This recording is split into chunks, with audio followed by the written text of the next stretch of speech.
Seja bem-vindo à Liga dos Leigos, onde pessoas semi-aleatórias discutem assuntos que não dominam em uma periodicidade a ser determinada. Boa noite a todos. A Liga dos Leigos está reunida hoje para discutir o filme documentário The Red Pill, dirigido por Cassie Jaye, lançado em 2016, disponível em várias plataformas digitais. O filme narra a trajetória da própria diretora, Cassie Jaye, uma feminista, autodeclarada feminista, pelo mundo do movimento dos direitos masculinos nos Estados Unidos e as conclusões que ela tira dessa convivência, essas discussões com esses militantes.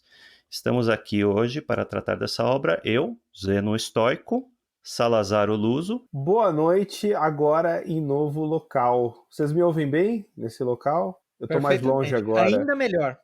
Eu tô mais longe, então é importante vocês me ouçam perfeitamente. Melhor. É a acústica do local. Jusilei Encanador. Olá, meu povo e minha pova. E Pepe Peripatético. Alô, boa noite. Quem gostaria de começar aí sobre a obra? Bom, deixa eu começar. Eu fiz a recomendação, deixa eu explicar como que eu tomei conhecimento desse documentário. Eu ouvi, a primeira vez que eu ouvi falar dessa obra foi num show, num programa do Andrew Klavan, que ele entrevistou a Cassie Jaye, na época deve ter sido em 2017, e ela comenta dessa trajetória dela toda, que ela começa o documentário achando que vai se infiltrar num movimento de ódio, né, num hate group, termina convertida praticamente ao antifeminismo, né? Ela era uma feminista militante antes, fez vários documentários com temáticas feministas, falando de aborto, casamento gay, assuntos afins. Fez esse, The Red Pill, tratando do movimento masculino e todas as suas ramificações, todo o impacto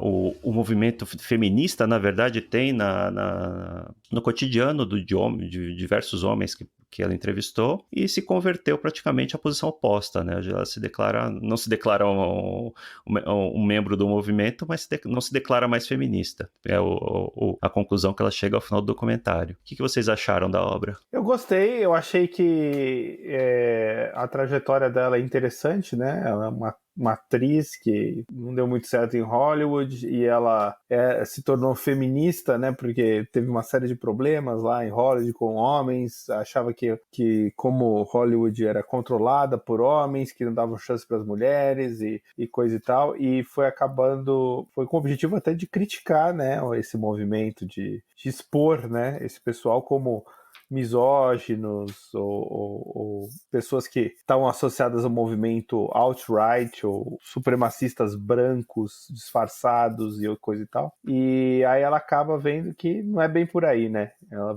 começa a entrevistar os líderes desse movimento, principalmente o Paul Allen, né? Que é o fundador lá do A Voice for Men, e muitas conversas interessantes, né? Tem aí uma dramatização aí que eu gostei muito do meio, que ela faz aí uns diários, né, durante o documentário, em que ela vai se questionando se tudo que ela acreditava não é verdade, uma espécie de jornada. Eu me soou um pouco falso isso, mas assim, o filme realmente trata um assunto que tá fora totalmente do radar dos documentários, principalmente dado que é um tema que é desagradável, né, para muita gente, que é justamente os homens reivindicando direitos numa sociedade dominada pelas mulheres. Salazar, você achou falso essa parte dela fazendo diário? Eu não sei, me soa um pouco forçado, assim, eu não sei vocês, mas eu não sei se essa trajetória dela de autoconvencimento, ela foi algo que ela dramatizou um pouco, para efeito dramático.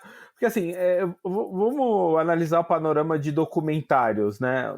Os documentários hoje, eles têm um pouquinho de entretenimento, né? Todos eles. Você pegar, por exemplo, o esquerdista do Michael Moore, ele dá uma dramatizada, fala um monte de mentira, né? Então, assim, nesse caso, até a dramatização que eu acho que ela fez ali é até pequena, mas eu acho que tem uma dosezinha de dramatização. Sem dúvida, eu também vi uma dramatização ali, mas eu achei interessante essa parte do diário, porque tem horas em que ela tá vendo a verdade dela ser confrontada e você vê que ela fica nitidamente desconfortável com aquilo. Se é para efeito dramático, eu já não sei. Afinal de contas, ela é uma atriz, né? Ela é uma atriz que começou a ser feminista porque teve problemas na carreira, não conseguia achar muitos papéis, era sempre o papel da loira que morre no final, como ela gosta de dizer. Mas eu achava extremamente interessante a hora que ela parecia se contorcer quando as ideias dela, aquilo que foi formado pelo feminismo dela, estava sendo confrontado e, de certa forma, demolido. Essa parte eu achei bem... Sim, uma espécie de dissonância cognitiva ali que ficou Exatamente. exposta, né? Poxa, eu acreditei isso a vida inteira e agora eu tô sendo confrontado com uma coisa que não seja real.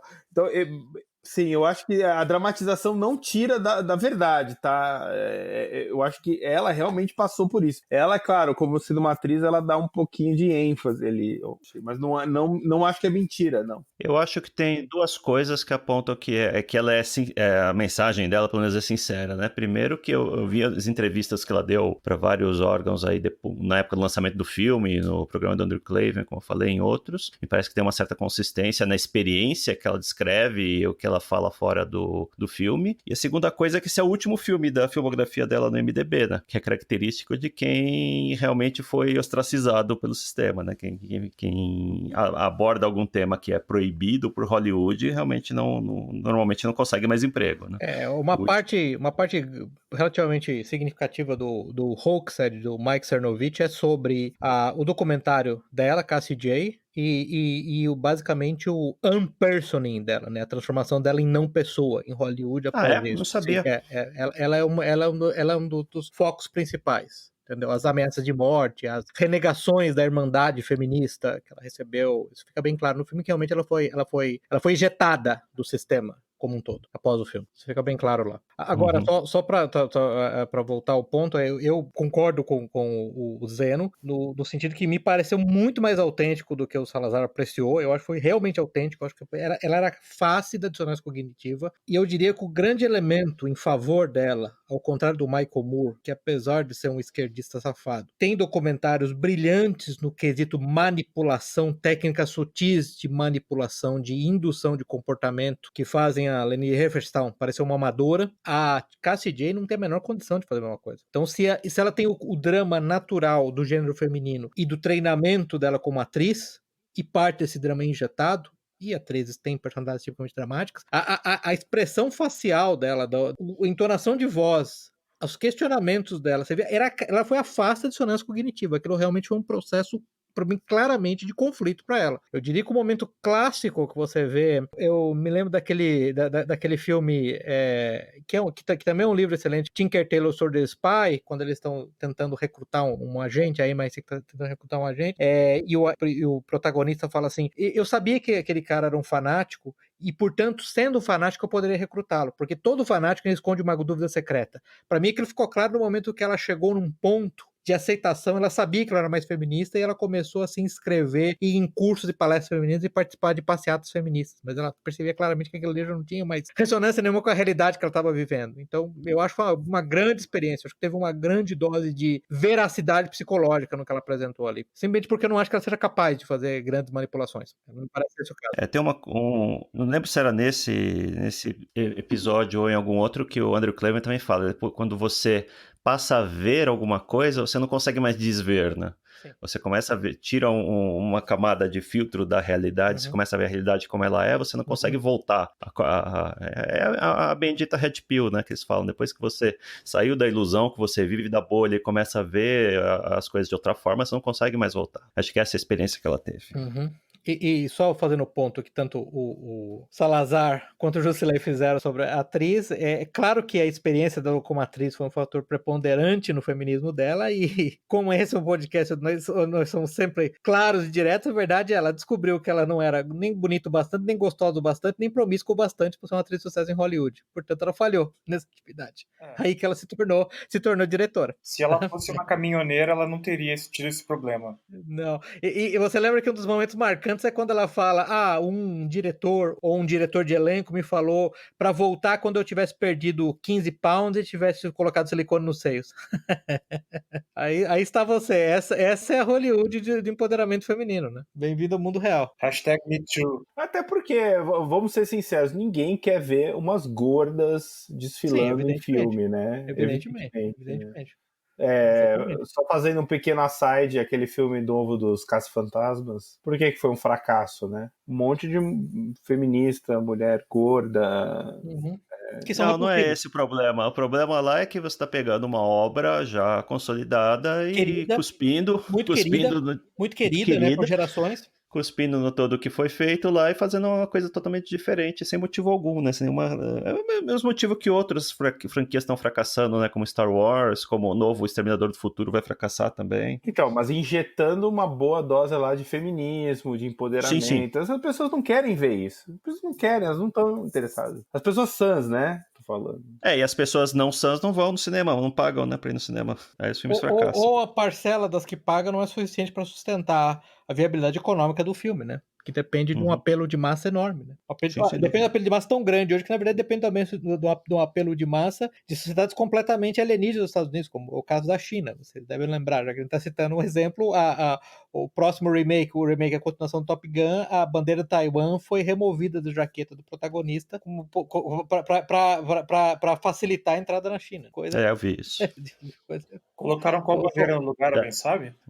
Acho que colocaram bandeira genérica lá, não é bandeira de lugar nenhum. É China e do Japão, né, foram removidos. Eu acho que é da Vila Inhoe-Cunhé que colocaram. Da Vila Acadêmicos da Vila Leopoldina. Exatamente. Né? Ou whatever, qualquer escola de samba aí. Bom, alguém quer começar? Ô Zeno, você quer explicar? Porque eu acho que a gente chegou a comentar no outro episódio, mas você quer explicar o porquê do nome Red Pill? Porque pra quem ainda não saiba, de onde é que vem esse meme, né? Red Pill? O Red Pill vem do filme Matrix, né? Um dado momento lá, o personagem do Keanu Reeves, o Neo, tá conversando com o Morpheus e ele oferece uma escolha pra ele ver o mundo como ele realmente é, ou voltar pra ilusão que ele tava vivendo, né? E depois é revelado que ele era um escravo das máquinas, que era usado lá pra gerar eletricidade, assim como uma parte da humanidade. Então, se ele tomasse a Red Pill, ele ia ver o mundo real, se tomasse a pílula azul, ele ia voltar pro conforto da ilusão que ele tinha. Aí ele toma a Red Pill e tudo, e a história se discorre, né? Esse é um meme que foi adotado por vários grupos, né? Mas acho que hoje, particularmente, ele está associado a grupos de direita, né? Sim, isso acho que você mesmo falou em algum momento que isso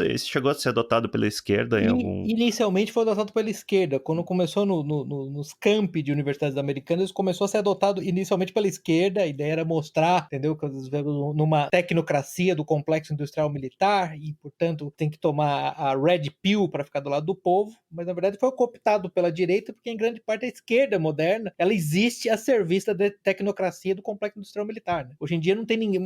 Os mais ardorosos defensores dos bilionários, do Google, Amazon e Apple são os esquerdistas, na verdade. Então, é por isso que... mais que isso, né? Todo o monopólio da comunicação hoje é indubitavelmente da esquerda, né? Toda a imprensa, toda a Hollywood, toda a alta cultura está dominada e controlada por órgãos esquerdistas. Né? E a ostracização da QSJ é só um exemplo disso também, né? Exatamente. Ela não esperava. É interessante.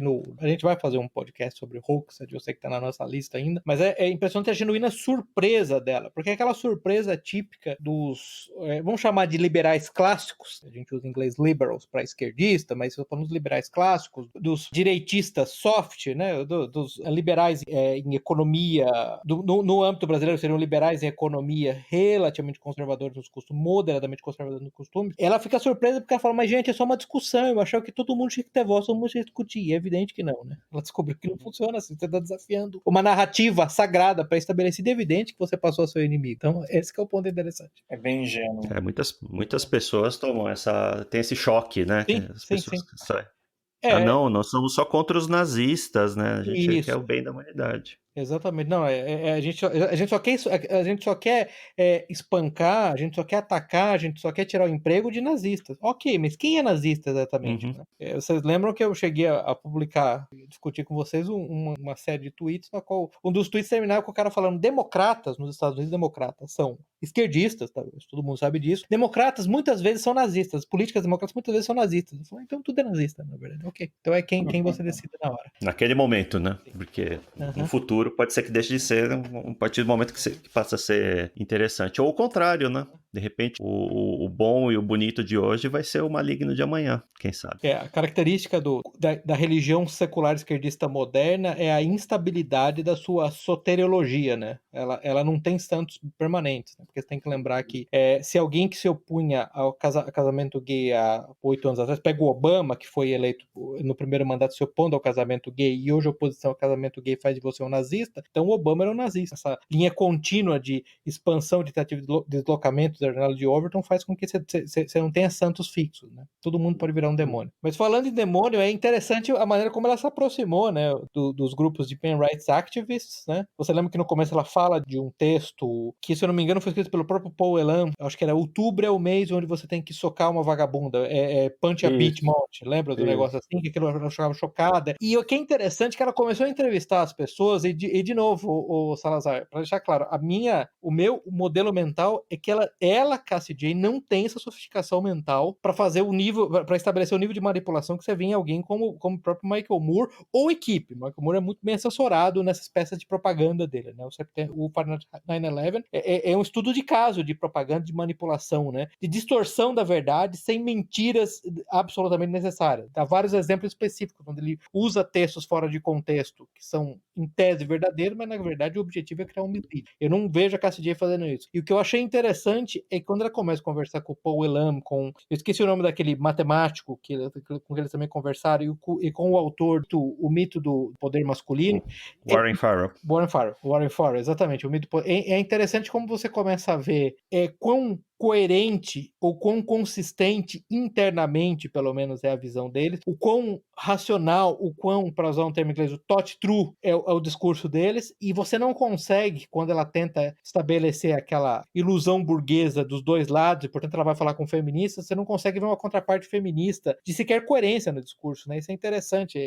A primeira coisa que me chamou a atenção nas réplicas aos membros dos grupos de men rights activists, das feministas, quão incoerentes elas pareciam, né? Quão infantis eram as objeções delas. Uhum. Sim, tinha uma que a resposta dela era toda baseada em taken for granted. Não, você sabe disso, é assim. Respondia desse jeito para todas as perguntas, para todos os questionamentos. Enquanto no caso dos homens também, além disso, tem a questão já abordada aqui em outros podcasts do skin in the game, de estar sentindo ali na pele alguma coisa que aconteceu com eles por causa desse sistema que foi colocado contra os homens e tá lá. É o cara que o matemático lá que ficou 14 anos disputando a guarda do filho para no final das contas ficar doente e abrir mão disso. Aquele outro que que se separou da esposa e a esposa, sem o consultar, deu a filha para adoção. São vários casos assim. E a resposta das feministas chega a ser, não vou dizer pueril, mas simplória. Me desculpa, Pueril, sim. sim. É pueril, Pueril sim. é justo. Pueril é justo, entendeu?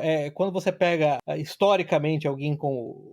um exemplo histórico, você pega o Schopenhauer, opositor, que ele fala que mulheres existem no estado intermediário entre adultos e crianças, aí você assiste um documentário desse, no qual o melhor que as feministas que estavam tentando defender a posição delas conseguiram replicar é aquilo, você fala, desculpa, realmente parece uma criança. Eu não sei se você lembra, tem uma cena marcante, eu comecei a se dando risada sozinho, porque... Uma das coisas que um dos argumentos dos ativistas dos direitos dos homens, que eles começam é que, na verdade, os homens estão em desvantagem. E você tem um monte de estatísticas, né? A gente pode entrar em estatísticas, mas, sei lá, 97% das mortes de combate são masculinas, 93% das mortes em acidentes industriais são masculinas, 80% das vítimas de suicídio são masculinas. Você tem um monte de estatísticas. 77% das vítimas de homicídio são estatísticas, são masculinas. Expectativa de vida menor.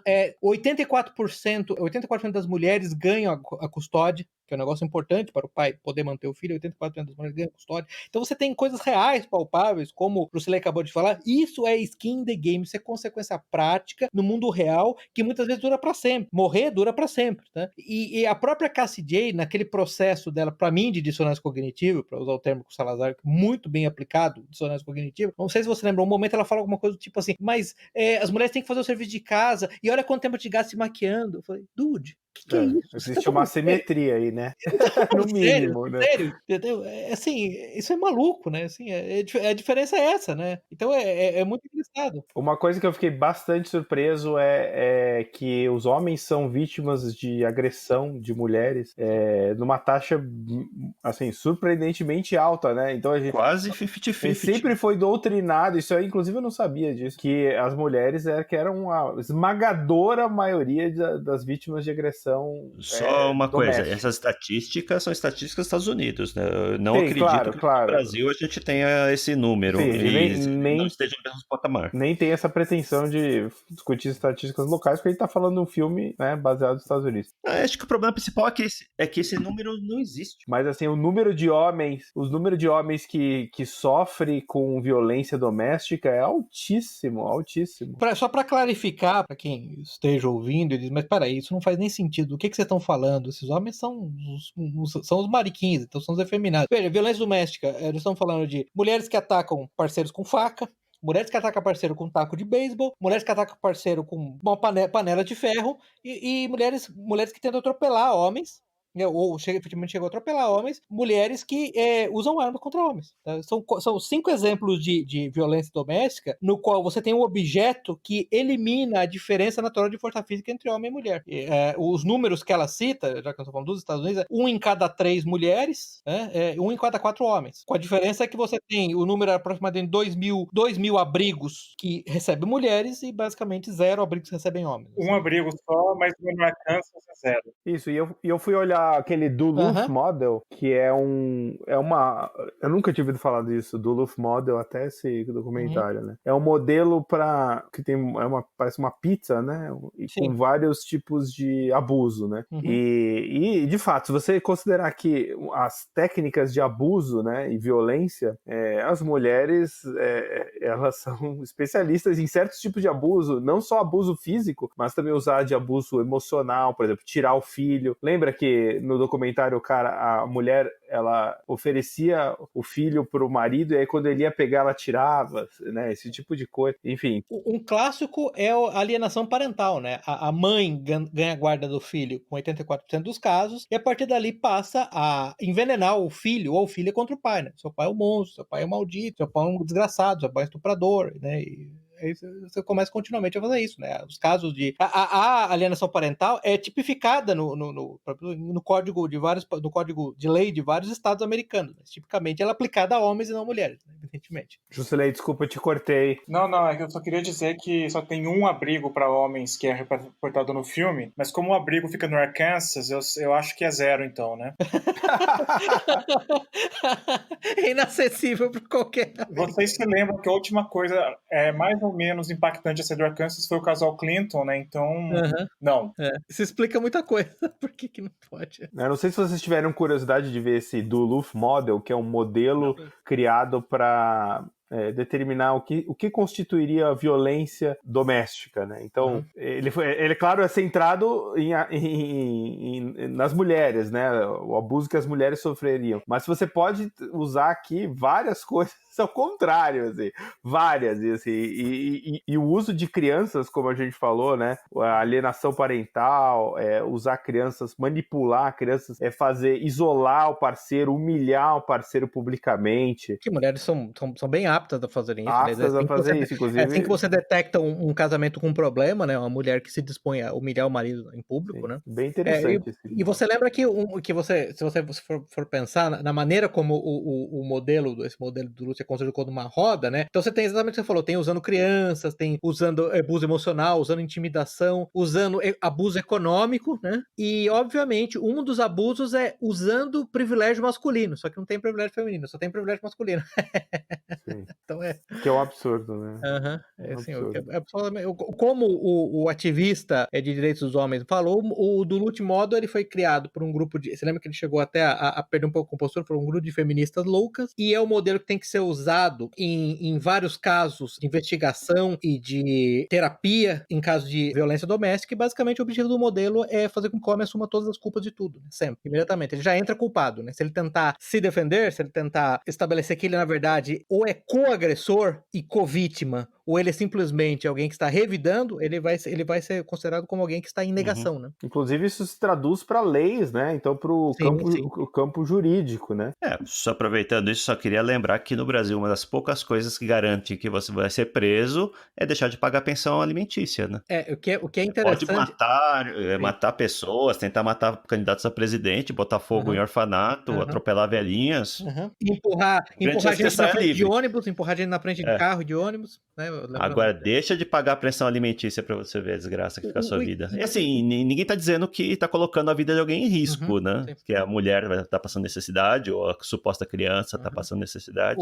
Simplesmente deixar de pagar é uma arma constantemente apontada, que a mulher tem apontada pra cabeça do ex-marido. O que é interessante, né, o Zeno, o Stefan Molyneux, que ele se considera, se chama filósofo, mas ele é basicamente um palestrante, né, canadense. Eu realmente recomendo muito os vídeos dele. Ele tem um vídeo chamado The Truth About Male Privilege, a verdade sobre o privilégio masculino. Eu realmente recomendo o vídeo de 1h30, e tem estatísticas, assim, avassaladoras, assim, impressionantes. E uma das coisas que ele falou, a prisão por dívidas foi abolida na Inglaterra, na anglosfera, no século XIX, porque era considerada cruel e inumana. Ela foi restaurada no final do século XX para o século XXI, mas só para um grupo de pessoas no mundo, homens. Né? São o único grupo de pessoas que podem ser presos por dívidas. Excelente. Aliás, o Molyneux foi uma falta sentida nesse filme. Eu achava que ele teria uma contribuição bacana a dar, mas é claro que, enfim, tem limitações de tempo. É que ela... Eu tenho várias coisas aqui que eu coloquei numa lista de omissões, né, que ela poderia ter falado, mas é que ela se concentrou nos membros formais desse movimento aí dos direitos do homem, né, dos direitos masculinos. Eu acho importante, né, gente, vocês me conhecem como eu sou um fanático por taxonomia. Se a gente for estabelecer uma taxonomia, precisa entender a natureza de cada um desses, né? Então você tem os movimentos dos direitos dos homens, que na verdade não contestam nenhuma das premissas básicas da igualdade entre os sexos, da liberdade sexual, de todas as características do ocidente liberal moderno. Tudo que eles querem é uma tentativa de equalização. Você tem os pick-up artists, né? Eu não sei como é que eu não traduziria isso, como os conquistadores, né? Os artistas da conquista, que o objetivo deles é comer o maior número de mulheres possíveis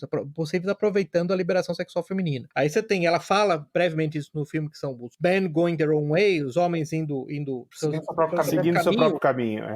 Cuja ideia básica é, eles jamais vão casar, né? Eles vão viver sozinhos, vivem de pornografia e eventualmente prostituta, né? Esse é o modelo. E finalmente você tem os tradicionalistas, patriarcalistas, que rejeitam qualquer pretensa igualdade entre os sexos, né? Eu coloquei até as feministas como uma quinta categoria. A gente pode até falar de primeira onda, segunda onda, terceira onda, quarta onda de feminismo. Mas são esses 4 movimentos. Então eu acho que algumas das omissões dela, o Zeno, são perdoáveis, porque ela se concentrou num grupo bem restrito específico, que são os ativistas de direitos dos homens, são as pessoas que aceitam a premissa básica de que a igualdade entre os sexos, e tudo que eles querem é igualdade de direito, né? Eles imaginam e eles imaginam que isso é possível de ser alcançado através de medidas político-legais. Esse que é o grande ponto, né? Eles entendem, eles são bem operacionais nesse aspecto. Eles são praticamente o equivalente a direita soft. Eu espero que isso não fique muito datado no podcast, mas eu acho que não vai ficar. Eles são basicamente equivalente no âmbito político brasileiro aos isentões, né? Quer dizer, as mudanças políticas virão de eleger pessoas para a Câmara e o Senado, entendeu? É isso, você elege pessoas e acabou, entendeu? Esse, na verdade, é o modelo deles, né? Entendeu? Eu garanto para você que se você propusesse para qualquer um deles, aliás, eu li artigos do Paul Elam, por exemplo, onde ele questiona e ataca o patriarcado, dizendo que patriarcado é uma coisa ruim para homens, que patriarcado é um método de dominação, que é uma teoria reversa, que é um método das mulheres conseguirem que os homens trabalhem mais e transfiram recursos para elas, que tinham toda a responsabilidade de transferir recursos para elas. E o que ele quer, na verdade, é uma coequalização da obrigação de obtenção de recursos e da obrigação do ônus de decisão e de liderança. Então eles estão bem longe de patriarcas tradicionalistas. Então eu entendo por que ela se focou mais nesse grupo. Quando a gente fala do Stefan Molyneux, por exemplo, o Stefan Molyneux é engraçado que há um case a ser feito da história, né? Civilizações, sei lá, você examina centenas de civilizações ao longo de 5.000 anos para chegar à conclusão da desigualdade quintessencial entre os sexos, e é um caso para ser feito puramente da ciência moderna, que chega à mesma conclusão. Na verdade, os dois lados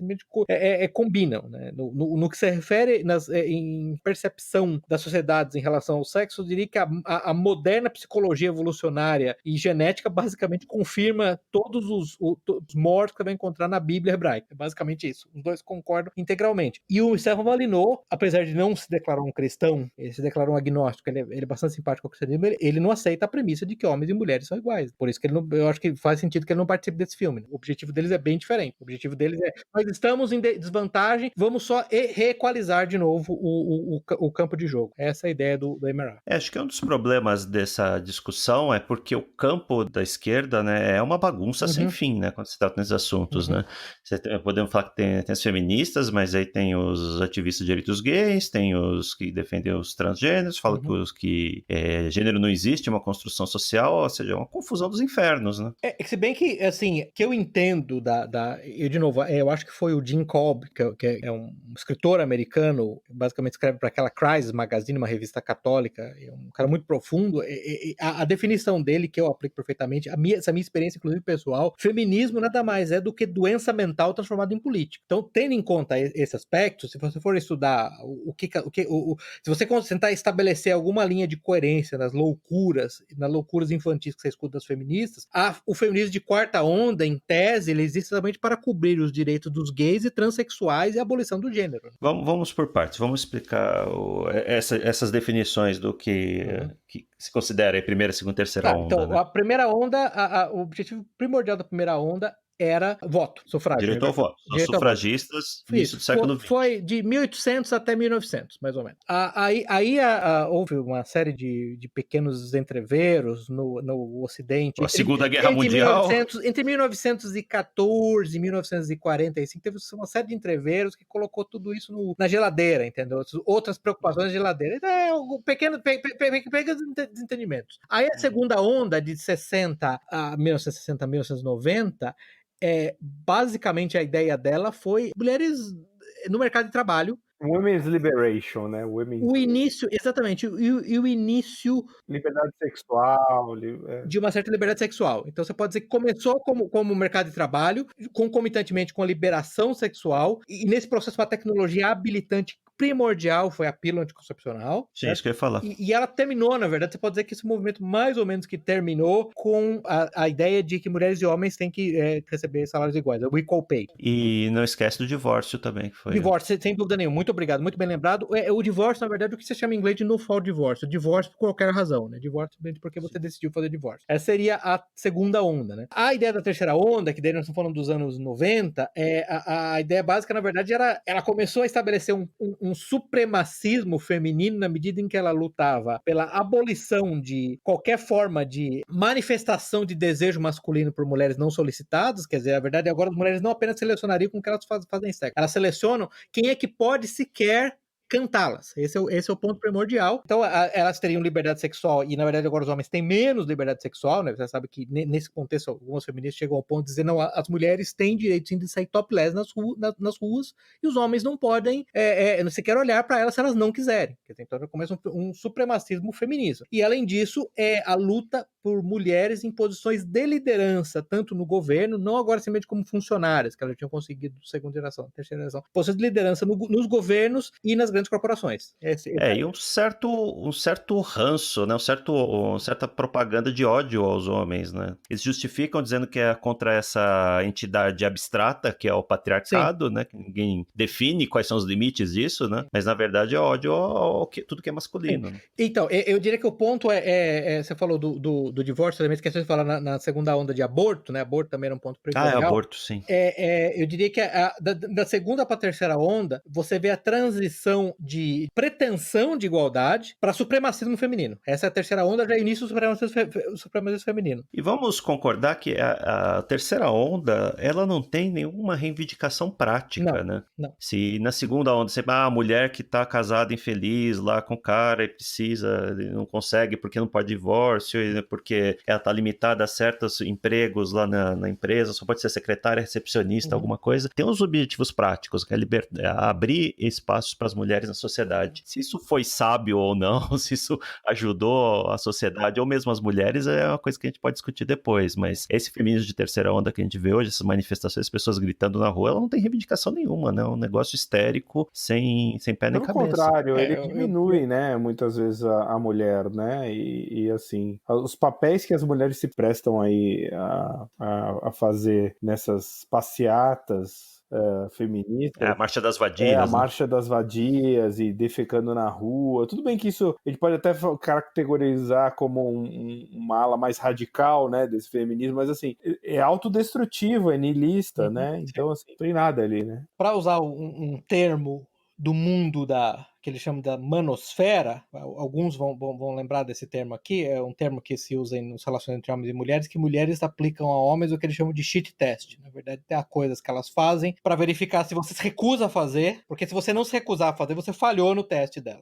Sei lá, um exemplo, eu não quero mais que você saia com seus amigos, nunca mais. Se você concordar com esse teste, na verdade, o que ela está tentando descobrir, se você é um homem com domínio das suas capacidades, com domínio da sua referência de mente ou não. Porque se você disser para ela, sim, querido, eu não vou mais, ela sabe que ela tem todo o poder, que você é um homem que depende completamente dela, muito provavelmente vai largar você, vai chifrar você. Então essa é a ideia básica do shit test. Ela está testando o seu limite, vendo até onde ela pode ir. Uhum. Ela quer saber se você é um macho alfa, se você é dominante ou se você é dominado. Porque se você é dominado, você não tem interesse nenhum para ela. Então, em grande medida, a second wave, o feminismo de segunda onda, o feminismo de segunda onda, né? E isso não é uma formulação original minha. O Rollo Tomasi, por exemplo, já fez esse ponto, né? Que escreveu aquele livro muito bom, Rational Meio. Foi um shit test civilizacional, né? Que as mulheres aplicaram. Evidentemente, com o resultado prático, dizem que as mulheres se tornaram mais infelizes. Você tem várias pesquisas onde você pede para homens e mulheres se identificarem se eles são felizes ou não. O que você percebe que desde a segunda onda, na verdade, o nível de infelicidade aumentou nas mulheres, até um ponto onde você chega nessa terceira onda no paroxismo de ódio pelos homens, porque o que elas acharam que ia trazer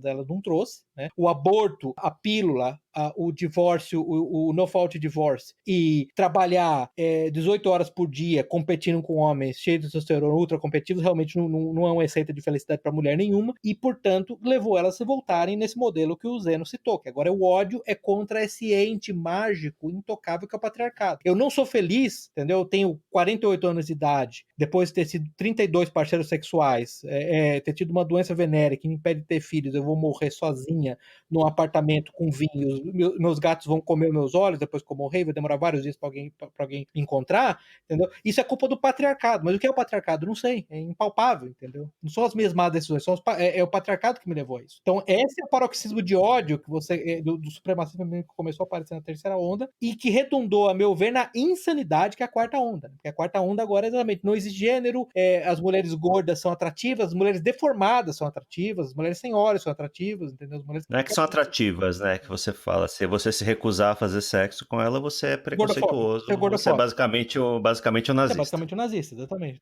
Aí tá evoluindo pra doença mental, né? Eu acredito que isso, na verdade, são uma coleção de neuroses, né? As pessoas que são doentes e que está se transformando no movimento, né? Sim, mas o James Cobb, né? O Jim Cobb, é perfeito. O feminismo é doença mental transformada em arma. Vocês lembram que o próprio, no próprio Equality The Impossible Quest do Martin Van Creveld, você lembra que a sessão, quando ele fala da liberação feminina, quando a liberação feminina começou, na verdade, as primeiras feministas, né, era a que escreveu a Vindication of the Rights of Women, a Mary Wollstonecraft. Você lembra que ela tinha um problema, o pai dela tinha abandonado a família, era uma mulher absolutamente infeliz, né? E além disso, a entrada de mulheres em massa no mercado de trabalho foi algo que foi esposado entusiasticamente onde? Na Rússia comunista, no lugar onde foi esposado. E que fracassou, porque hoje a Rússia deve ser o país menos feminista do mundo, e não é por repressão, é simplesmente porque foi testado e falhou miseravelmente. Sim. O pêndulo voltou. Eu lembro que o Oliver Thomas escreveu aquele livro Assustador História da Maldade, que é um livro que eu realmente recomendo, é muito divertido, e ele tem essa teoria pendular da história, né? Que, na verdade, quando você começa a empurrar demais para um lado, como por exemplo da hiperliberação feminina, quando o pêndulo voltar, vai voltar com tudo. Né? Então esse é exatamente o que você viu na Rússia, né? Na União Soviética, né? A destruição da família, né? Levou uma geração inteira de mulheres que, basicamente, você tinha uma situação onde as mulheres tinham que implorar para poder conseguir um homem para casar, né? E você já começa a ver aí sinais de fratura todo esse esquema feminista. Acho que teve até recentemente aquela Candace Bushnell, né? Que fez 60 anos. Bushnell, eu ia falar disso. A autora do Sex and the City, né? E ela é uma mulher totalmente feminista, né? Ela veio mais desse acho que da segunda onda, né? Da liberação sexual, mulher queimando sutiã, né? Fantástico. Sim. E ela se diz agora, com 60 anos, arrependida, que tá sozinha, não tem filhos, escolheu a carreira em detrimento de uma família, né? E se diz profundamente arrependida. Ou seja, assim, a própria neurose dessas pessoas, né? Que foi espalhada aí pela sociedade, tá mostrando consequências muito negativas negativas, né? Algumas pessoas estão caindo na real, outras não, outras vão se afundar cada vez mais ainda na própria neurose, né? O problema é que essas coisas tem um prazo, tem prazo de validade, né? As garotas hoje chegam lá aos 20 anos, auge do potencial sexual, e saem por aí achando que não tem regras, e quando chega no momento que ela vai se tocar que realmente ela devia ter começado uma família lá quando ela tinha 21, 22 anos, que devia ter procurado alguém decente para se envolver, estabelecer uma relação verdadeira, aí é tarde, né? Aí ela tá com 38 anos, não tem ninguém, as amigas malucas todas também na mesma situação, e se depara com a situação que a Candace Bushnell tá vivendo, né?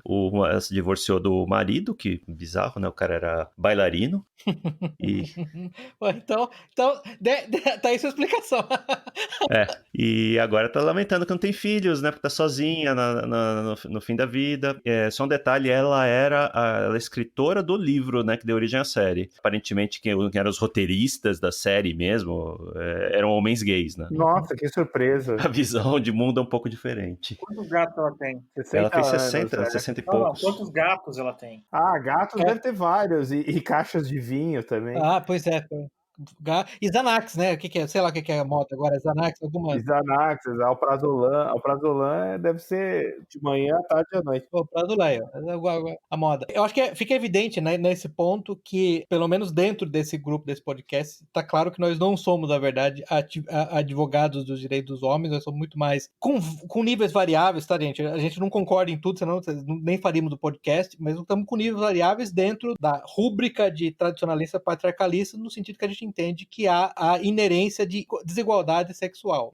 Tem um livro muito interessante que eu realmente recomendo, ele é de um psicólogo, ele é sociólogo, psicólogo, agora não lembro, sociólogo, o Mark Hegnerus. Eu realmente recomendo, ele é alguém, para usar os termos do documentário da Cassie J, ele é alguém que não tomou a Red Pill, tá? Ele é alguém que ainda tá na Blue Pill, homens e mulheres são iguais, essa é uma questão simplesmente de educar melhor os homens. E ele escreveu um livro muito bom chamado Cheap Sex, The Transformation of Man, Marriage and Monogamy, né? Sexo barato, a transformação de homem, mulher e monogamia, onde ele fez ele pegou vários estudos nacionais, fez milhares de entrevistas, ele fez um longo estudo, e é interessante ler o livro porque eu vejo lá, o Salazar, o mesmo tipo de angústia existencial da dissonância cognitiva que eu vejo na Cassie J, explicando que na verdade a questão toda é que, qual que é a ideia do cheap sex, do sexo barato, que historicamente o sexo era caro para os homens porque o sexo era vendido pelas mulheres em troca de comprometimento de longo prazo no casamento. E ao liberar isso, homens sempre querem sexo. A estratégia reprodutiva masculina, e é incrível que as pessoas discutam isso,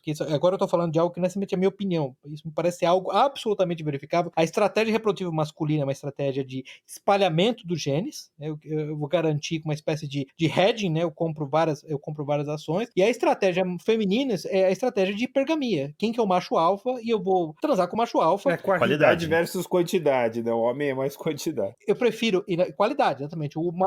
Qualidade versus quantidade.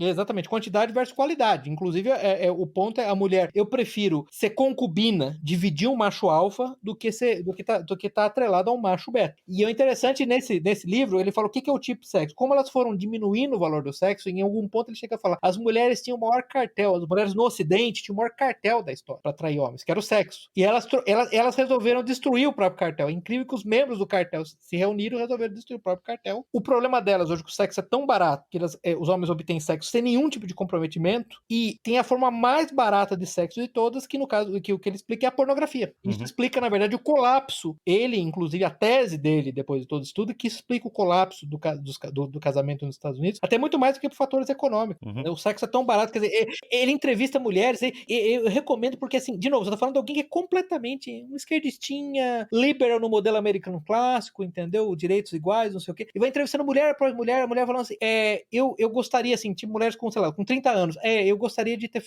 tido menos parceiros sexuais na minha vida, e eu dei muito no primeiro encontro, eu não deveria ter feito isso, mas eu fiz, entendeu? Aí a questão primordial é que chega um ponto que fica claro pro homem que é tudo que ele precisa fazer, que se você precisa pagar um jantar pra ter uma noite de sexo, não precisa de mais nada, né? Perfeito. Por que eu vou me comprometer, né? Sim, é aquela velha história. Pra que eu vou aparecer no trabalho se o contra-cheque cai todo mês? Isso não acontece só nos Estados Unidos, não. Tem um fenômeno no Japão também. Os homens jovens que se afundam lá em videogame, pornografia e não se dão ao trabalho de tentar ir atrás de uma parceira.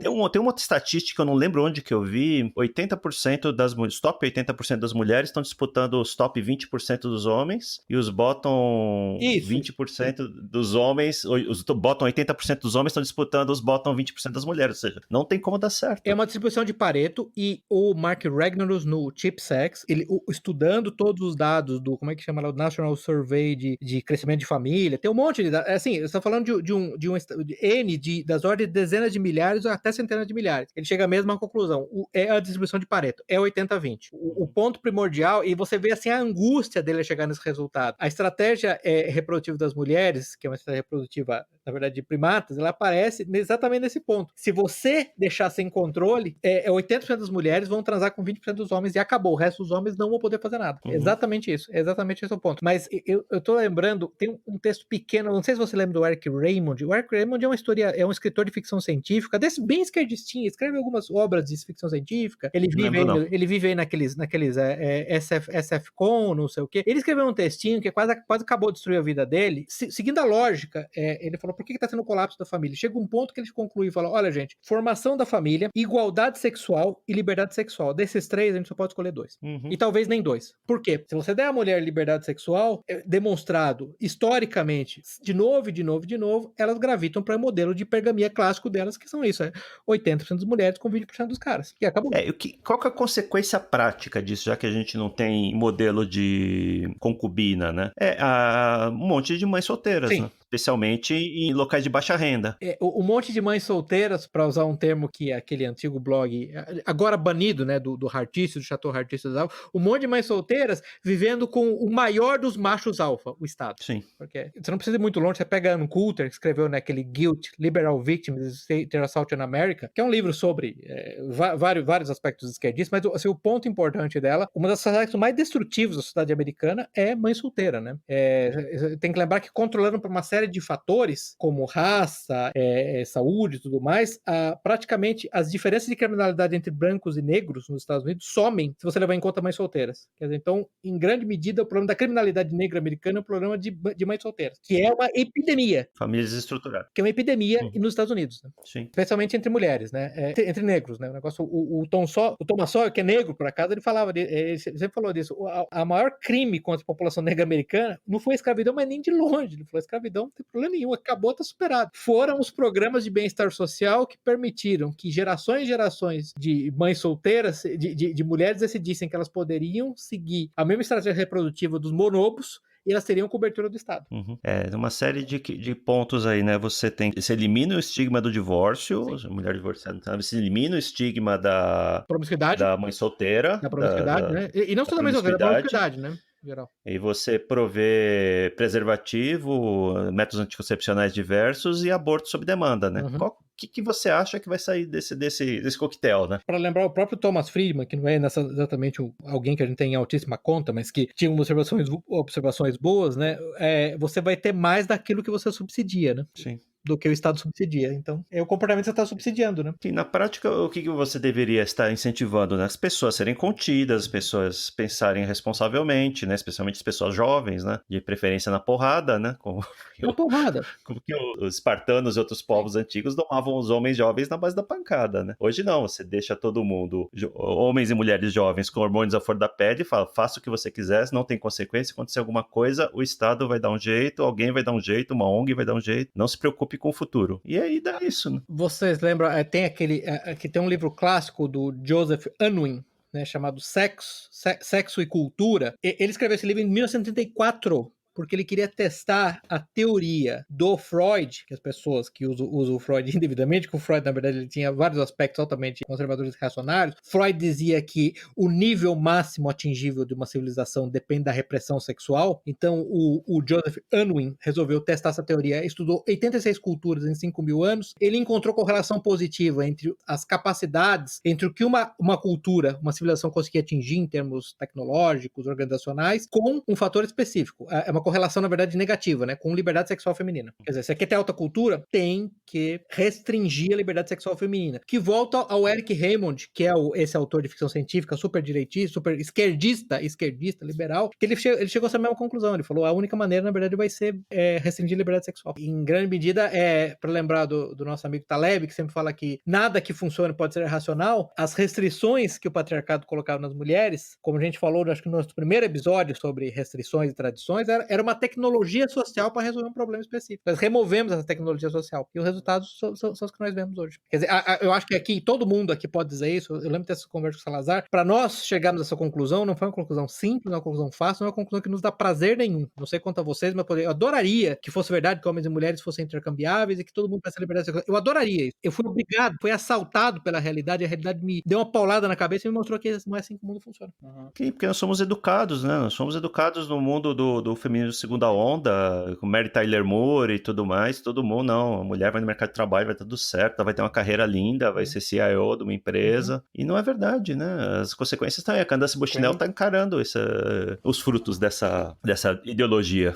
E assim, eu tenho pessoas próximas a mim, eu tenho também, é claro que estatisticamente isso é desprezível, mas eu acho que é importante falar. Você vê assim, claramente mulheres de 40 anos, solteiras, altamente infelizes, assim, acho que todo mundo conhece um caso, pelo menos, né? E eu aposto que se aí sim fizer um estudo estatístico sério sobre isso, a gente vai chegar à mesma conclusão. O Salazar, os surveys de felicidade percebida, autorreportada de homens e mulheres, tem um survey, eu tô tentando lembrar de quem é que faz esse survey agora, mas basicamente ele mostra que ao longo dos anos as mulheres têm se tornado mais infelizes e os homens menos infelizes, que consolida esse aspecto que você está colocando. Eles são inerentemente infelizes. Eu queria aproveitar agora também que a gente falou aqui de que historicamente o patriarcado foi uma solução que funcionou e você também falou do Freud, Pepe, e eu lembrei de uma coisa que a gente não mencionou quando a gente estava analisando aqui essas ondas novas do feminismo e o que eles têm a propor, que no caso é basicamente nada, é só histeria. Isso para mim é um grande subproduto, e aí vale a pena fazer o link da teoria crítica da Escola de Frankfurt, né? Que sim. Sem dúvida. Sem dúvida. No episódio passado e que tá aí. E justamente isso. Por que essa briga toda? Por que essa histeria? Aí vem a resposta do pessoal de Frankfurt, que é o tal do por que não? Que foi divertido isso. Se você for pensar no Lukács, né, no Adorno, no Lukács em particular, a resposta dele é até, você tem que destruir o patriarcado, porque se você destruir o patriarcado, você destrói a família e você destrói a civilização ocidental. E só a partir da destruição da civilização ocidental é que algo melhor vai ser criado. Eu não sei o que vai ser melhor, mas vai ser melhor. Então você entende claramente por que isso, né? Sim. Por que não moderno? Quer dizer, você lembra que a gente chegou a discutir aquela questão dos círculos concêntricos, né, que a Escola de Frankfurt é meio gnóstica, né, no sentido que você tem os iniciados internos que entendem as ramificações da teoria, que é para destruir o Ocidente, porque das cinzas do Ocidente o mundo utópico perfeito será criado, e você tem esse círculo externo, que é o grosso dos intelectuais, da academia, que é exatamente o ponto, por que não? E por que não no sentido que qualquer coisa que é tradição deve ser questionada, né? Se é tradição, deve ser questionada, né? Eu diria que essa é a grande dicotomia, essa é a diferença que faz um revolucionário e um reacionário, né? Quando você olha qualquer tradição, né? A pergunta geral é assim, o casamento é tradicional e é bom, mas a escravidão também foi tradicional, né? O revolucionário, ele conclui, então se a escravidão era ruim, ou o sacrifício humano era ruim e era tradicional, então toda a tradição tem que ser jogada fora. O reacionário, ele vai olhar e fala, olha, tem tantas coisas boas, famílias, casamento, religiões, ritos, arte que são tradicionais, eu preciso entender qual era a função que a escravidão e qual era a função que os sacrifícios humanos preenchiam na sociedade, essa tecnologia, o que ela resolvia. Então eu não vou descartar a decisão, eu vou tentar entender. Antes de remover, exatamente, aquela ideia do fence lá, né, da cerca de ferro. Do fence. Antes de remover uma tradição, entender o porquê que ela está lá, né? Porque provavelmente é alguma tecnologia que tinha alguma função na sociedade importante, né? Não tão à toa, né? Sim. Por exemplo, a gente fala dos sacrifícios humanos, né, o Salazar, quem é minimamente versado no René Girard entende o impulso sacrificial de todas as civilizações, que era isso que estava sendo atendido, né? Que no cristianismo foi atendido de uma vez por todas por nosso Senhor Jesus Cristo, né? De uma vez por todas. Mas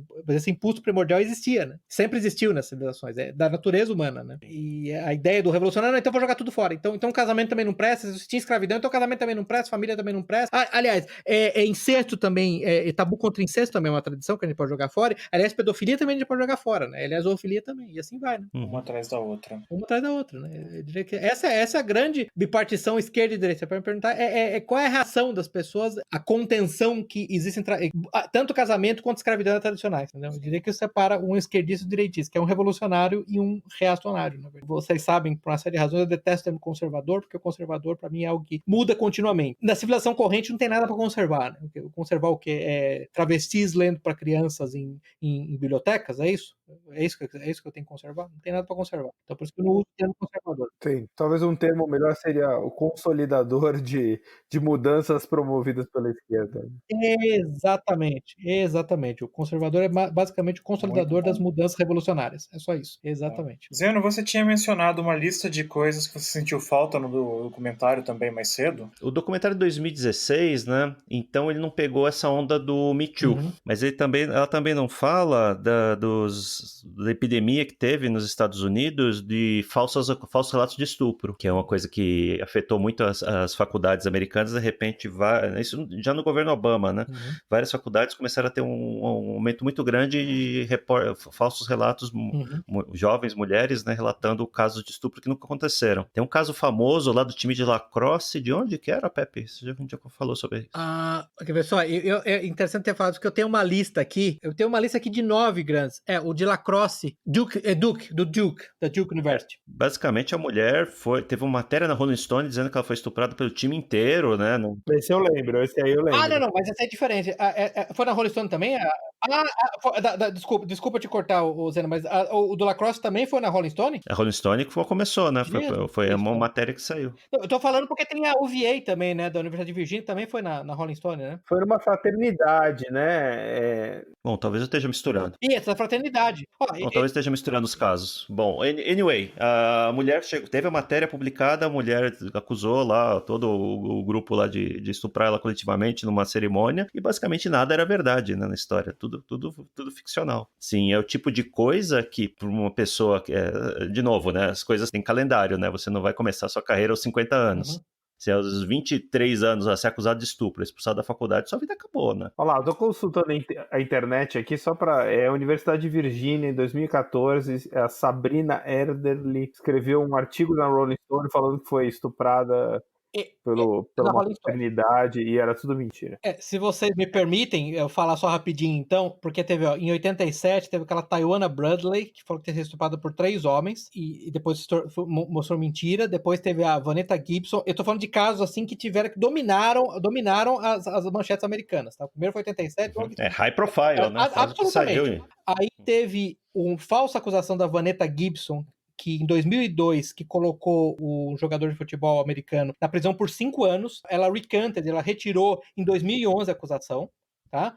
Aí teve esse caso que o Zeno começou a falar aí, uma stripper, eu repito, stripper, chamada Crystal Mangum, que falou que tinha sido estuprada pela equipe de lacrosse, tá? E por algum motivo a voz dela foi extremamente bem... ela tinha uma credibilidade enorme. Depois teve uma garota que falou que foi estuprada na Universidade de Hofstra por 5 estudantes em 2009. Aí em 2013 teve uma outra que falou que foi na Universidade de Ohio. Nesse caso, ela acabou perdendo no julgamento. Os caras saíram no julgamento, porque a história dela foi se mostrada completamente falsa. Aí vem esse caso que o Salazar falou, que é fascinante, que é da Universidade de Virgínia. A Rebecca Erdely escreveu esse artigo, no qual, numa fraternidade, essa moça foi estuprada. E a história dela, assim, é ridícula, porque você lê o texto, assim, uma hora ela foi estuprada, os caras quebraram uma mesa de vidro, deitaram ela em cima da mesa de vidro, e nos cacos de vidro ela foi estuprada. Eu falei, mas os caras não se preocupam com as birobas dele, com bola dele, vai meter sua bola no meio do monte de vidro, que essa história não faz o menor sentido. E assim, a história é uma invenção completa, assim, do nível, ela não foi na festa, é um negócio maluco, entendeu? Na festa onde ela foi estuprada. Depois teve aquela garota, o Salazar vai dar risada agora, da garota Mattress Girl, da garota do colchão, lembra? Que ela falou que foi estuprada,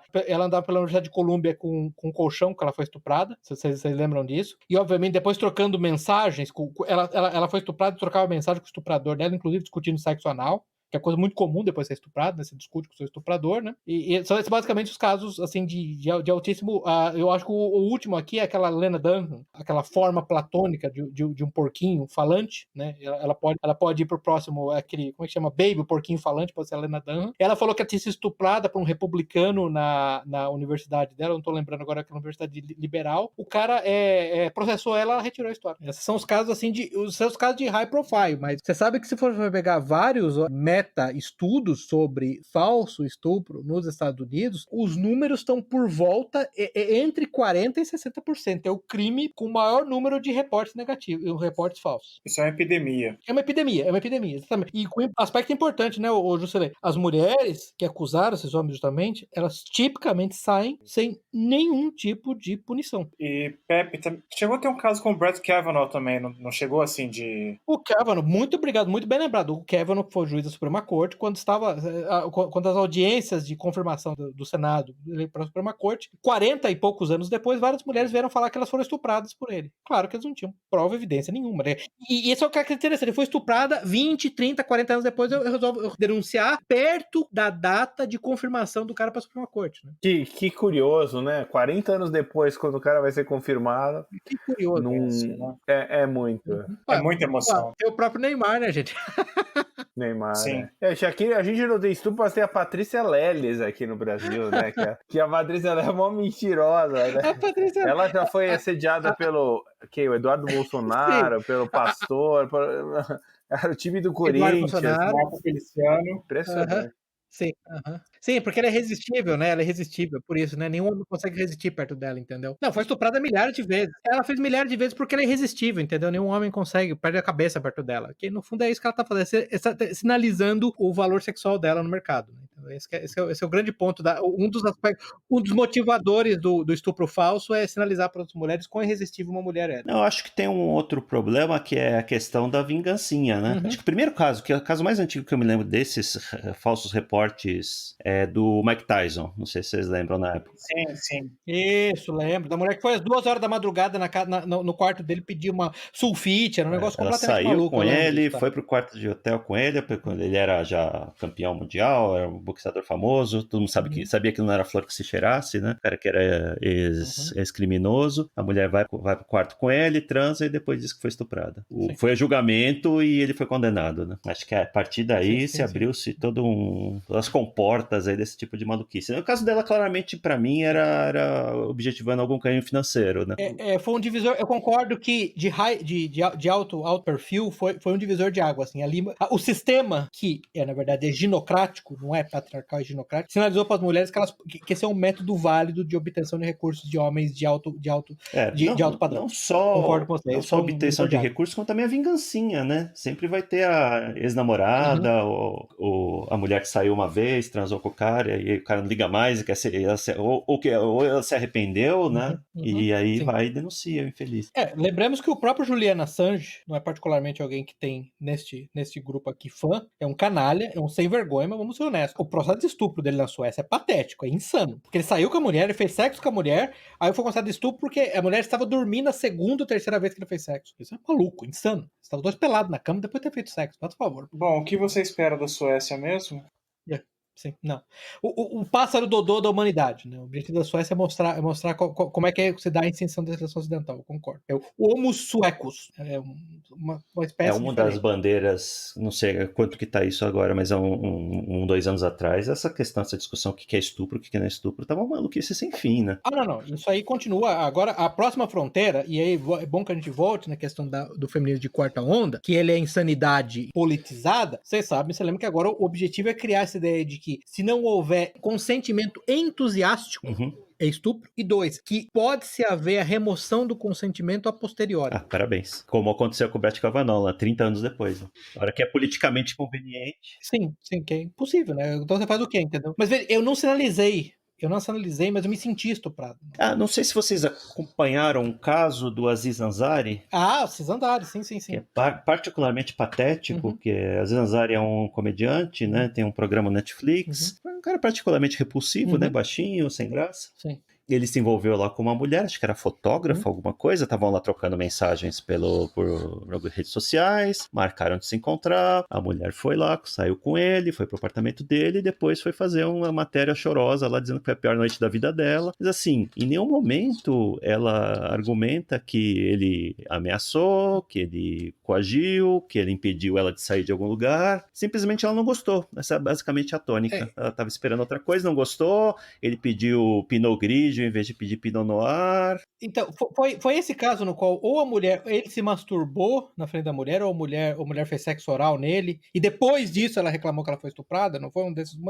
Algo desse tom, assim, tipo, dessa ordem de grandeza. Só pra vocês entenderem, então, o nível que nós estamos falando, eu chupei a piroca dele, mas depois eu me senti estuprada, tá? Só pra vocês entenderem, é desse nível que eu estou falando, tá? E a matéria dele é bem risível, porque ela tá falando, enquanto eu estava lá fazendo isso, mas a minha linguagem corporal dizia que eu não estava gostando. Isso, sim. Coisa absurda, né? Que ponto que chega, maluco. E assim, isso não é uma coisa que claramente deveria ser tratada psicologicamente, vai para uma revista, publica uma matéria, passa pelo repórter, passa pelo editor, chega a grande circulação.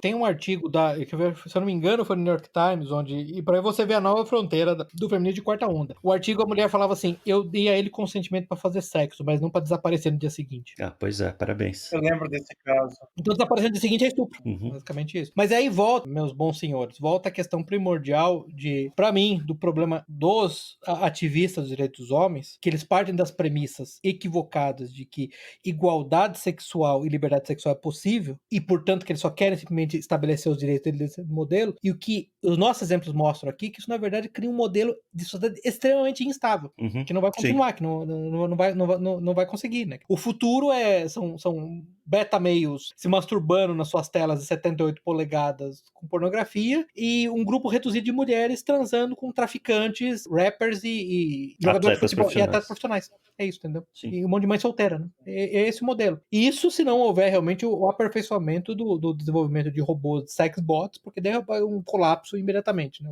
As mulheres vão perder o único valor a qual elas se deram com a liberação sexual, né? Que é simplesmente o valor sexual. É simplesmente o único valor que sobrou por decisão delas, né? Foi isso que o feminismo de segunda onda fez, né? Deixou claro que o valor da mulher é meramente sexual e acabou, né? Esse foi o resultado prático disso. Sim. Voltando na história das mães solteiras, né? Tem uma palestra que o Warren Farrell faz na TED, do mito do poder masculino, que vai ao encontro daquela obra da Christina Hoff Sommers, The War Against Boys, mostrar os problemas que os homens jovens estão enfrentando hoje, né? Que o Warren Farrell fala que tem três questões, né? Primeiro que muitos esses meninos crescem desprovidos de figura paterna, né? Que normalmente é ou por causa de divórcio, ou porque é a mãe solteira, ou por causa de que o cara deu no pé, que isso é permitido hoje, né? Mas não é mais feio. E ele cresce sem a figura masculina, que tem um papel importante na criação do menino, na formação do menino, que é impor limites, quando ele está usando força demais numa brincadeira, por exemplo,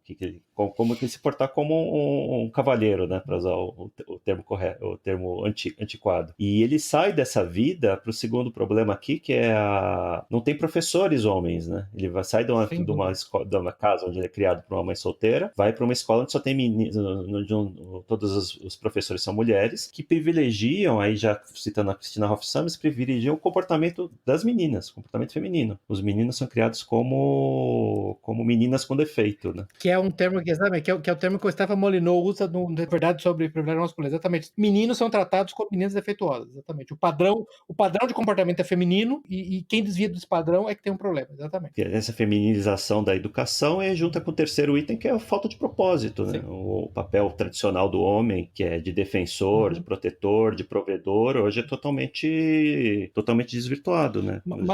Mas Zeno, veja você que você acabou de questionar um dos fulcros da civilização ocidental moderna, que exatamente dá um papel para o homem.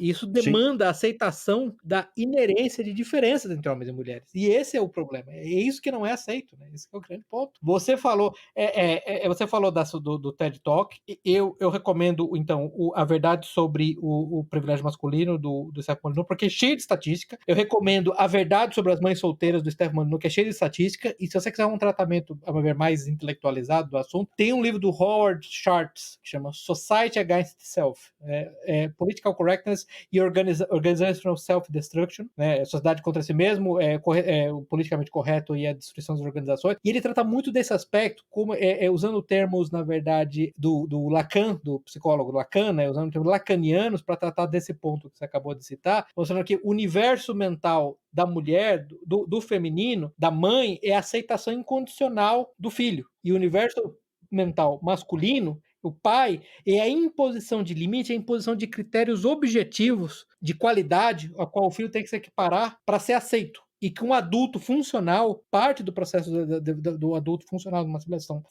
uma civilização que não se autodestrua, é exatamente ser capaz de graduar, de entender que esse universo doméstico, de que esse universo de aprovação incondicional, de amor incondicional da mãe, ele tem que ser confinado, ele tem que ser superado por esse universo masculino, que é o universo de regras, de provas e métodos. Sim, mas perceba como isso extrapolou do universo familiar para a sociedade como um Perfeitamente, todo, né? perfeitamente. Qual era o papel, o que o homem jovem deveria fazer antigamente? Ele tem que buscar vencer na vida, ele vai, sei lá, ser soldado, lutar uma guerra, se tornar um herói, vai explorar, vai construir uma empresa, construir uma fazenda, e aí se tornar digno de ter uma esposa. Sim. Agora não, o que o Estado diz hoje?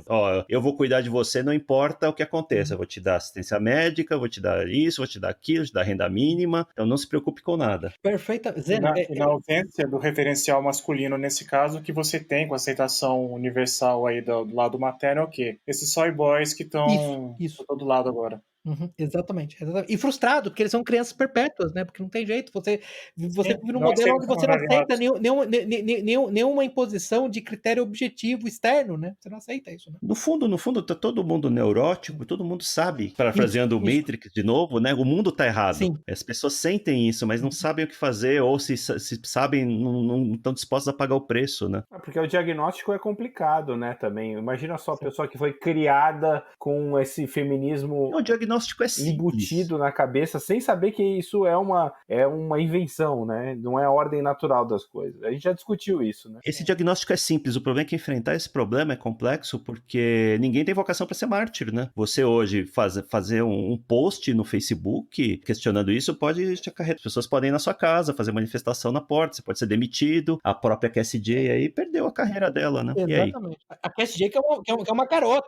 Eu não sei se é tão simples do diagnóstico para a maioria das pessoas, não. Eu não acho. Eu acho que a maioria das pessoas aceita isso, absorve essas maluquices e adota como se fosse perfeitamente normal. E nem questiona. E aí depois sofre as consequências disso e não sabe por quê. Não sabe. Sim. Os senhores, voltando ao livro do Sex and Culture, do J.D. Unwin, lá do Joseph Unwin, sobre as 86 culturas em 5.000 anos, o ponto dele é a alta cultura, a alta civilização depende de restrição de liberdade sexual feminina, e uma vez que a liberdade sexual feminina seja estabelecida, uma vez que as mulheres se libertam das suas amarras, não há como voltar atrás, essas culturas acabam. Para mim, esse é o grande ponto. Não tem volta. Sim. Você sabe que a gente já discutiu isso antes. O professor Lavo, que me perdoa, que provavelmente ficaria horrorizado de me ouvir falar isso, mas eu falarei de qualquer modo, porque eu não consigo ver outra saída. O futuro da civilização ocidental é a tecnocracia globo homo, no qual toda criança vai chupar pinto de travesti na primeira série, no prézinho. Esse é o mundo. Esse é o mundo ocidental. Vai ser uma tirania sino-russa ou vai ser um califado islâmico. Das três alternativas, eu considero menos pior o califado islâmico, e eu considero hoje o Islã como a quimioterapia que o Ocidente precisa. Não tem soft land, né? Você não consegue voltar não tem soft por land. bem essas coisas, sem derramamento de sangue. Sem uma guerra da reconquista não vai rolar. Sem derramamento e fazendo o gancho aí do professor Olavo, com o que o Salazar disse agora, sobre você aceitar isso daí, saiba de onde vem as suas ideias. Sem dúvida. Eu acho que esse é o diagnóstico que as pessoas buscam e não conseguem às vezes encontrar, porque buscam as fontes erradas. Você pega, assim, no seu círculo de amizade, as pessoas leem ainda Folha de São Paulo, UOL, né? Nos Estados Unidos as pessoas leem New York Times. Então, assim, fica complicado, né? Sim. Não, o pináculo da respeitabilidade intelectual é o Economist. O Economist, Se você exatamente. entendeu? O Economist, entendeu? E o da intelectualidade é New Yorker. Isso, New Yorker. É. A Quando lê, né? sofisticação, Porque assim, erudição literária é o New mulherada Yorker. lê Exatamente, esse é o Vogue, né? Então assim, como fazer sexo oral a 10 mil pés, né? Exatamente, com um cachorro. um babuíno. Um cachorro, entendeu? Sabe? Literalmente isso. Sim. E o que é interessante, né, o Salazar, é que as pessoas imaginam, tanto o Trump como o Bolsonaro, como radicais, se eles ouvissem essa conversa, eles ouvissem tudo que a gente falou, os dois estariam horrorizados. Porque os dois, na verdade. Podia mandar prender a gente. Eu tinha gente descendo de rapel de helicóptero. Os dois compram o mito da igualdade, por exemplo, entre os sexos e que a liberdade sexual feminina é perfeitamente válida, que é a única coisa decente a fazer. Os dois compram isso, tá? O supra-sumo do Porque eles também são frutos da geração boomer, né? Então. Sabia que você ia falar dos boomers. Geraçãozinha desgraçada. Então, você pega um boomer, né? Tem que entender, né? Como o boomer cresceu, né? O Globo Repórter, o que eles comem, como eles se reproduzem. Como se reproduzem. Embora no caso do Bolsonaro talvez tenha sido amenizado pelo fato de ele ter sido criado no interior de São Paulo, né? Sim, mas você vê que ele tem um instinto correto, mas ele não tem isso internalizado nele de uma maneira consciente. Eu diria que é quase que pré-consciente, né? Esse que é meu ponto. Sem dúvida. Entendeu? Mas voltando ao filme mesmo, tem um ponto lá que me horrorizou em particular, não sei se vocês tiveram a mesma impressão, para mim foi o ápice do absurdo que, enfim, está sendo praticado, que é a hora que ela faz um fluxograma sobre as opções dos homens e das mulheres na hora de se reproduzir. Tudo que pode acontecer para um homem depende da decisão da mulher no caso dos filhos. Eu fiquei horrorizado com aquilo. A decisão do homem pode ser só não fazer sexo, né? Só abstinência. É a única coisa que ele pode decidir. Basicamente. Não, e o mais importante, a mulher tem decisão sobre a vida que ela gera, né? Absoluta. Isso é uma monstruosidade total, né? Só de uma monstruosidade que, assim, não dá nem pra sair. Como diria alguma aquelas contas de Twitter que a gente enxerga, aquela do Paulo Roberto, discussão com o abortista é chute na cara. É simplesmente assim. É a única discussão que dá pra ter com o abortista. Esse é a pauta para outro podcast. Não, mas o Jusilei. E o que é legal naquele momento, que ela já tá naquele processo, né, daquele conflito interno, ele lembra que ela fala. Aí eu fui conversar com uma amiga minha que era feminista. Lembra disso? Sim. Que estava grávida de 8 meses. Aí a moça começa. Mas é claro, evidente que a gente tem que ter mais direito. É uma questão biológica. A gente é capaz de carregar filhos. Homens não são. Falo, mas como é que os sexos são iguais? Como é que eles são intercambiáveis, então? Então tem uma característica clara ali que é inerentemente um do sexo. A feminista não esclareceu nesse ponto se ela se reproduz por cisparidade, né? Isso é outra coisa, né? Exatamente. Por partenogênese. Eu só acho que é complicado deixar esse tipo de discurso florescer, porque já está chegando no ponto que está tendo consequências dramáticas, né? Eu vi um vídeo no Twitter essa semana, uma mulher falando, alguém retweetou lá, não sei qual era a fonte original, uma mulher falando simplesmente não, a gente tem que matar os homens mesmo bebê, a gente tem que matar, porque a civilização tem que prosseguir só com as mulheres, sabe? Claramente não é uma pessoa perturbada, mas os perturbados chegam primeiro no destino, né? Essa é a questão. Mas o problema é que uma civilização que permite que essa mulher fale isso sem sofrer nenhuma punição social, não tô nem falando de punição criminal, social, eu acho que ela era professora de universidade, ela não vai perder o cargo dela, não vai perder nada, mas ela só tá morrendo. Sabe o que vai acontecer com essa mulher? Ou com as sucedâneas delas, não provavelmente ela, mas as sobrinhas dela, vão viver realizados e felizes no harém muçulmano. Sim. É isso. E assim, tem vários casos práticos, né? Teve o menino Juan aqui no Brasil, teve um caso aqui, acho que foi no México, um casal de lésbico também espancou o menino até a morte, porque se recusava a vestir de menina. Teve um caso nos Estados Unidos de 2 lésbicas também que mataram 6 crianças adotivas que elas tinham, jogando do carro de um penhasco, suicídio e assassinato, né, de 6 crianças. Então, essas coisas, esse tipo de neurose já está tendo consequências práticas, não é mais simplesmente discursinho, né? Homem isso, mulher aquilo, tendo consequências dramáticas na vida das pessoas, né? Especialmente das crianças. Sim. É terrível isso. Infelizmente, historicamente, nós estamos voltando ao padrão histórico. Homens são descartáveis, sempre foram, historicamente, mas as mulheres nunca se esqueçam que elas são perecíveis, né? Homens são descartáveis, isso é fato. A maioria dos homens que já viveu não se reproduziu. Os números variam entre 60% e 80% dos homens que já viveram não se reproduziram. Isso é absolutamente verdade. Mas as mulheres estão descartáveis, tá? São perecíveis, tá? Elas têm uma janela muito pequena para... Tá, e a Candace Bushnell que não nega isso, né? Pereceu ela.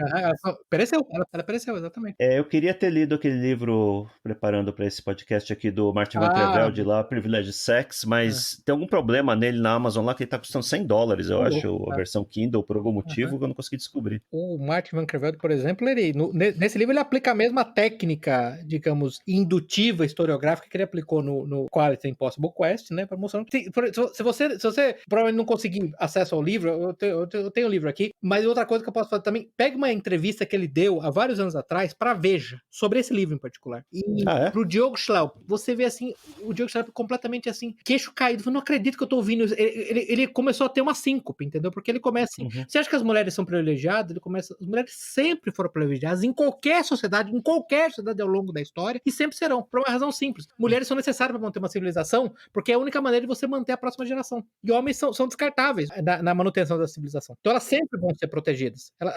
Elas têm esse aspecto. Elas são, ao mesmo tempo, um recurso, mas um recurso extremamente valioso. Sim, me lembrei do trecho do filme que fala que é uma ativista lá dos direitos dos homens, uma mulher, fala do Boko Haram. Isso. Fala que estava comentando aquele caso lá das meninas que foram sequestradas, né? Mas viu episódios anteriores que o Boko Haram invadiu a escola lá e libertou as meninas. Fala, vá lá, não peque mais, arrume um bom marido islâmico. E os meninos foram queimados vivos. Sim. Mesmo o Boko Haram preserva. E não teve nenhuma comoção, né? Com os meninos. Não teve Michelle Obama com hashtag Bring Your Girls Back. Não, nem chegou na mídia, né? Or boys, né? Or boys back, né? Bring our boys back. Isso. Não dá pra trazer de volta porque morreram todos, né? Mas assim, duas coisas aqui. Primeiro que mesmo o grupo de islâmicos assassinos radicais preserva a vida das mulheres, né? Preservou as meninas nos episódios dos ataques. E como a mídia também é seletiva no que vai ser o traje da semana, né? Grande parte, a gente já discutiu isso, a gente vai fazer um podcast especial sobre isso, mas grande parte do problema da civilização ocidental é a existência da imprensa enquanto imprensa. Eu defendo isso, eu sei que pelo menos o Salazar e eu vemos da mesma maneira isso. Defendo que não existe boa imprensa. A imprensa é um câncer em si mesma. A existência da imprensa inviabiliza a manutenção de uma civilização saudável e racional. Simplesmente assim. Então eu não estou surpreso. Eu listei aqui, derivando disso daqui, né? Eu listei aqui uma série de eventos recentes. O Boko Haram virou, esse episódio do sequestro das meninas, né? Virou um episódio global, né? Todo mundo falando disso, mas o massacre de fazendeiros brancos na África do Sul, nem notícia vira, né? Os protestos em Hong Kong agora estão na 11ª semana, tá o mundo também virando de cabeça para baixo, praticamente pedindo uma intervenção militar americana na China, né? Coisa absurda. Os coletes amarelos estão há 40 semanas lá protestando e não chega, notícias não chegam aqui. Não, o Estado francês, da polícia francesa, metendo bala, metendo cacete nos coletes amarelos e nada. Os protestos anti-Putin na Rússia. Ah, sim, esses acabam muito bem também. Teve uma guerra civil na Síria lá, que também virou uma crise humanitária mundial, mas teve uma guerra civil também no Iêmen, patrocinada pela Arábia Saudita, que não teve uma linha publicada no Brasil. Com cenas horríveis de fome, destruição, cenas horrorosas, destruição, civis sendo bombardeados. A Arábia Saudita, com apoio americano e israelense, fez coisas como atacar as civis com o que eles chamam de triple tapping, para quem não sabe o que é. Essa é uma técnica desenvolvida pelos aliados na Segunda Guerra Mundial, na qual você faz um bombardeio inicial, por exemplo, bombas de alto explosivo, você destrói prédio, bloqueia ruas para impedir os carros de bombeiros chegarem, aí você vem uma segunda unidade, esse é o segundo tap, com bombas incendiárias. O objetivo é causar o máximo de dano. A Arábia Saudita desenvolveu o método de fazer bombardeio em áreas civis em triple tap. Você ataca uma vez, ataca a segunda, quando estão chegando as equipes de resgate para começar a tirar as pessoas, eles atacam de novo. Esse é o modelo saudita, com apoio americano e israelense, nada, não usar uma linha, ninguém lembra disso. As crianças passando fome, você vê bebês com fome, bebês assim, famélicos, nada, absolutamente nada. E isso é interessante, Zeno, e que com tudo isso, tá, esses coitados, esses pobres diabos desses iemenitas, que são basicamente fazendeiros de cabras com AK-47, e ainda assim conseguem derrotar a merda do exército da Arábia Saudita. Que exército de merda. Pois é. E assim, sempre episódios extremamente interessantes nessa guerra civil, e teve até direito a um navio australiano, se eu não me engano, que foi afundado por um míssil chinês. O navio estava emprestado para a Arábia Saudita, foi afundado por um míssil chinês, lançado pelos rebeldes, ou seja, é uma coisa bizarra, mas ninguém noticia. Ninguém anuncia, exatamente. Então, realmente concordo com você. O papel da nossa mídia hoje, da imprensa e, por extensão, das emissoras de TV, TV a cabo, Hollywood, totalmente distorcido, né? Vocês estão exagerando. O que é importante é noticiar as novas tendências dos homens usando saia. Homem usando saia. Todo ano tem uma notícia dessa. Que isso é muito atraente para as mulheres. Atraente o caramba, tá? Atraente. Mulheres são atraentes. Isso. Eles tentam colar isso de diversas maneiras, né? Usar saia no ambiente de trabalho é tabu ou não? Assim, sabe? Eles colocam dessa forma, assim. Mas você lembra que pedofilia não é crime, é doença. É uma condição. Pedofilia é uma condição, tá? Não é um crime. Não são monstros, tá? Daí pra virar um estilo de vida não falta muito. Alguém tem alguma colocação final? Não. Então deixa eu fazer aqui. Eu gostaria de mandar um abraço, aproveitando o tema do episódio de hoje, ao Matteo Salvini, que no seu período lá como ministro do interior e vice-premier italiano, aprovou uma lei que tinha punições sérias, inclusive perda da guarda, para o pai ou para a mãe que falasse mal um do outro para a criança. Isso aí é extremamente pertinente, a gente viu a influência que uma mãe com a guarda pode ter sobre o pai, um exemplo tratado no Red Pill. E lá na Itália, embora isso não seja nada para combater o divórcio, é uma medida que, enfim, pode ter algum resultado positivo. Fortalecimento da família, né? Fortalece a família, de qualquer modo. Né? Excelente. Legal. Muito bom, pessoal. Encerramos aqui por hoje. Recomendamos, quem se interessa pelo assunto, assista o filme. Está disponível em várias plataformas no Brasil. Eu, particularmente... Inclusive, Zeno, perdão. Queria dizer que o filme, Red Pill, no momento, não sei quanto tempo vai ficar lá, está disponível no YouTube, inclusive com legendas em português. Eu encontrei ele no Xbox, por algum motivo. Está lá disponível para compra. Quem tiver interesse.